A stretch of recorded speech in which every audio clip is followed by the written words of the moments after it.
Hey guys, in today's video we'll focus on the Kampa Island, which is not actually an island.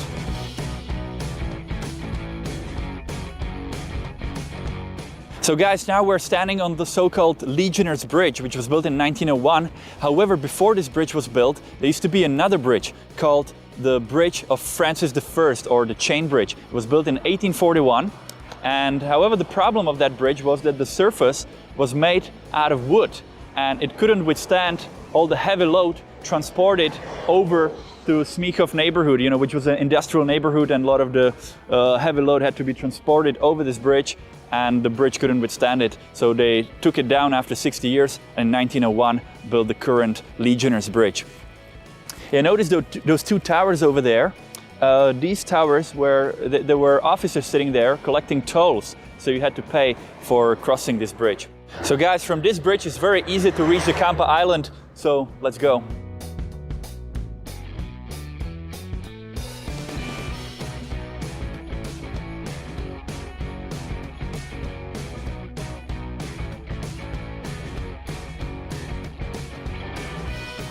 So the Kampa Island was created in 12th century when they created this channel, this artificial channel, and they built it for the watermills. There are still several watermills standing on the channel.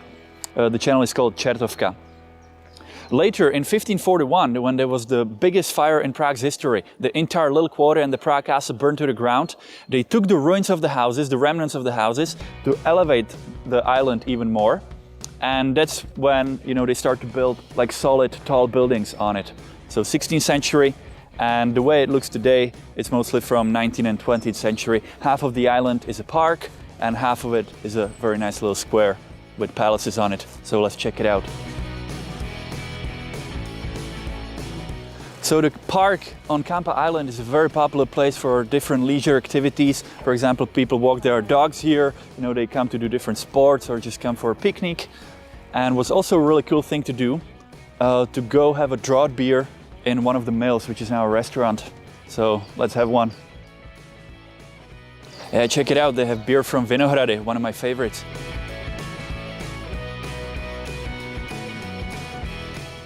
And there's the mill. Now, it's really cool on the inside as well, so I definitely recommend when you come here when COVID is over, check out the interior of this building as well. So cheers, guys.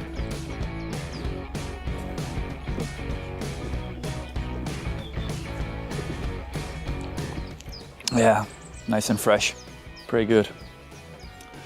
Nothing like beer in the morning. Yeah guys, let's do a quick detour out of the Kampa Island to check out the Michna Palace. So behind me you can see the Michna Palace. Originally there was a 16th century palace owned by Jindřich Matyáš Turn. However, Jindřich Matyáš Turn was a Protestant and he took part of a revolt against the king, and that was suppressed in the Battle of the White Mountain in 1620.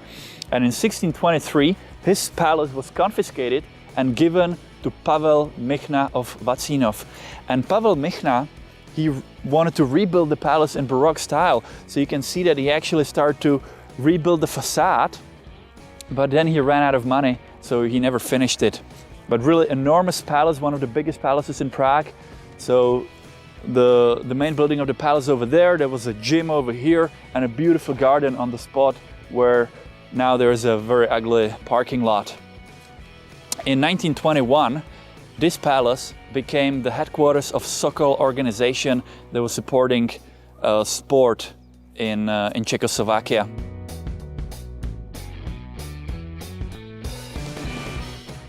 So guys, we're back on the Kampa Island, and now we will focus on Sova Mills over there.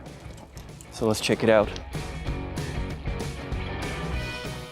So behind me you can see the entrance to the Sova Mills. Now, there was a mill here originally since 10th century, and the name Sova Mills is after a certain millman, Mr. Sova, who owned it in the 15th century. However, the main era of the mills came in 1840 when František Odkolek, he married a daughter of the owner of the mill, and then he inherited the mills and he turned it into the most successful bakery and mills in Prague. So let's see the rest of it. So Mr. František Odkolek introduced new steam-powered mills, and he reconstructed the mill completely, modernized it, and he turned it into the most successful bakery and mills in entire Prague. And he became so wealthy that he was able to purchase the nearby Lichtenstein Palace that we will see later. However, in 1896 the mills burned, and he wanted to rebuild the mills in much larger scale. However, the citizens of the old town didn't let him do that because he would be blocking the views on the Prague Castle. You know, there's a suggestion that even somebody burned the mill intentionally because it was blocking the view and also producing a lot of smell. Anyway, today there's a modern art gallery owned by Jan and Meda Mladek since 2001. So we can check out some modern art in the courtyard. Yeah, Jan and Meda Mladek are Czech art collectors that live in the United States.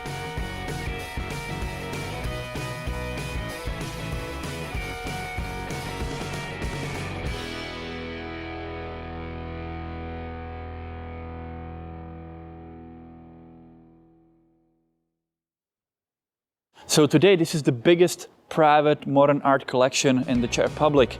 And Jan and Meda Mladek were collecting art from persecuted artists from the Eastern Bloc, mostly Czech Republic, Slovakia, but also Hungary or Yugoslavia. So since 2003 they opened up the museum here. Yeah guys, check out these huge babies by David Černý. That's another modern art created by the most famous Czech street artist David Černý in 1999. And as you can see, they're pretty scary, like huge babies with a coat bar instead of their face. Originally, these babies were on climbing the surface of the TV tower, Žižkov TV tower in Prague, but they're also here. Yeah, David Černý became famous during the Velvet Revolution when he took one of the Soviet tanks. There was a memorial of World War II, and he painted it pink and placed a huge middle finger on it. So that's how he became famous. He's done a lot of art around Prague and the Czech Republic.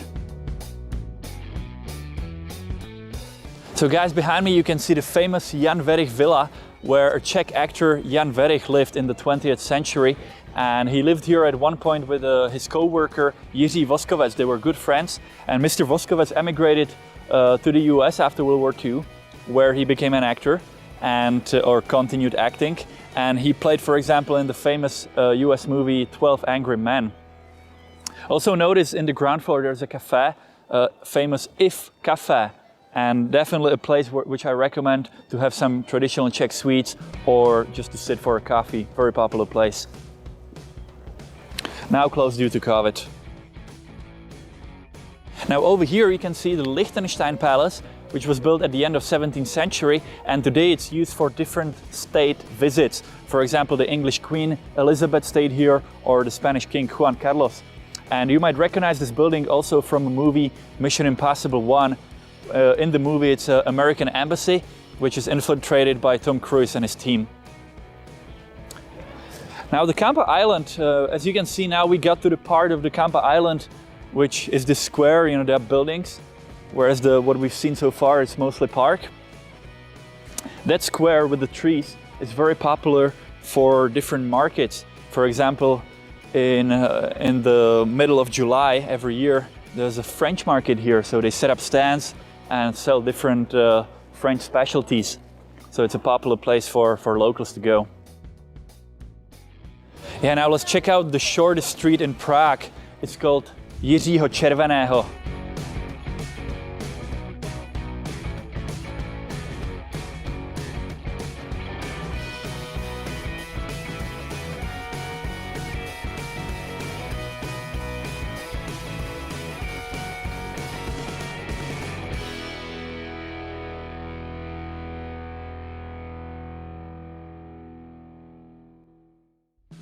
Now over here we can see the Velkoprevorsky mill, which was built in the 13th century by the monastery of the Knights of Malta, and it was actively grinding flour until 1936. Today there are private luxurious apartments in there, but we can still see the mill wheel here, and as you can see it's still turning, but that's just for show. And there's the Čertovka channel below.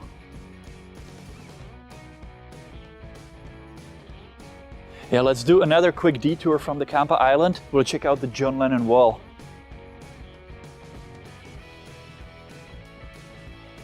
So this wall was dedicated to John Lennon, the member of the Beatles, in 1980 when he was shot, and it became a symbol of struggle against the communist regime. It was a fight for freedom of speech because it wasn't allowed to paint on it, and people did that anyway. So the downside of living in the Kampa Island is that it's very low positioned, and you know, there are quite often floods in Prague, and here on the wall you can see different watermarks during different floods. So you see right on top, August 2002, there was the worst flood in Prague's history when the water raised by 8 meters. So this entire ground floor was flooded, and it was the worst flood. Now, it was caused by raining for 2 weeks without stop. So let's go over to see the Charles Bridge, which is just behind the corner here.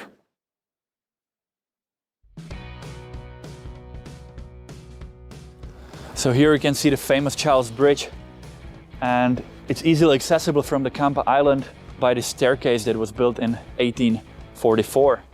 And you might recognize the staircase from a movie, Mission Impossible 1, where Tom Cruise runs up the stairs on the Charles Bridge to save his boss, who pretends to get shot and falls in the water. And then he runs back, and from top of the staircase, he watches the car that he parked here with his girlfriend, and it blows up. So that's the beginning of Mission Impossible 1. So definitely check out that movie if you come to Prague. Now here on the Charles Bridge you can actually see how high the water was in 2002. So you see there's a lighter part and then there's the darker part. So where the lighter part begins, that's how high the water was. So the worst flood in Prague's history. And now we're back at the Čertovka channel, and here you can see why it's called Venice of Prague, because it really reminds you of Venice. Now the Čertovka channel is quite shallow. It's on average is 1 meter deep, so no big boats can come in. And Čertovka in Czech means Devil's Channel. And it's called the Devil's Channel because there was a smell like in hell, allegedly. Now a lot of the sewers from the Little Quarter, they actually ended up here, and you can see an ending of one such sewer down here. So these are inactive today. You can have a look down there.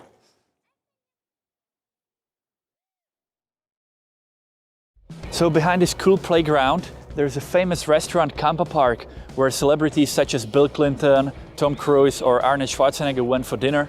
And that's the northern point of the Kampa Island, so that's where the Kampa Island ends. So this is the end of our short tour of the Kampa Island. I hope you enjoyed it. As always, don't forget to subscribe. Check out our website, lucytours.com, and I'm looking forward to seeing you on our next tour. So, bye-bye.